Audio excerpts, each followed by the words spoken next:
మన ఆడవాళ్ళకి ప్రతి ఒక్కటి తెలుసు. అన్ని తెలిసి ఏం ప్రయోజనం, చేసేది చేస్తూనే ఉంటాం అన్నమాట. ప్రతి పూట వంటలు చేస్తూనే ఉంటాం. అందులో కొంచెమో కొంచెం కూర అనేది మిగిలిపోతూనే ఉంటుంది. ఆ కూరను తీసి మనం ఏం చేస్తాం, ఫ్రిడ్జ్ లో పెడతాం.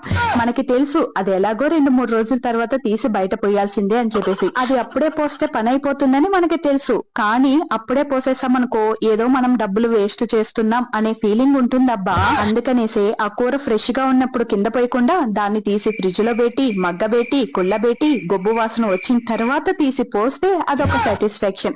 పాడైపోయినాకే కదా పోస్తున్నాం, పోనీలే అనేసి.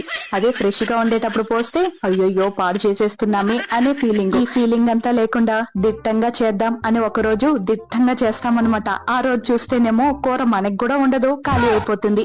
సరే ఈ రోజు సాలేదు కదా, రేపు ఇంకొంచెం ఎక్స్ట్రాగా చేద్దాం అని ఎక్స్ట్రాగా చేసిన రోజేమో మొత్తం మిగిలిపోయి మళ్ళీ ఫ్రిడ్జ్ లో పెట్టి మళ్ళీ కింద పోయడం. ఇదే రొటీన్ అయిపోతూ ఉంది. ఇది నా ఒక్కదానికే అవుతుందా, మీకు కూడా ఇలానే అవుతుందా? తప్పకుండా కమెంట్ లో తెలిపేయండి. మీదట ఇలా వేస్ట్ చేయకుండా దిట్టంగా చేయడానికి ట్రై చేద్దాం. ఒకవేళ మిగిలిపోయిందనుకో మరుసటి పుట్టుకో లేకపోతే మరుసటి రోజుకంతా ఖాళీ చేయడానికి ట్రై చేద్దాం. అప్పుడు మనం వేస్ట్ చేసాం అనే ఫీలింగ్ లేకుండా ఉంటుంది. అలాగే దిట్టంగా చేయడానికి కూడా నేర్చుకునేస్తాం.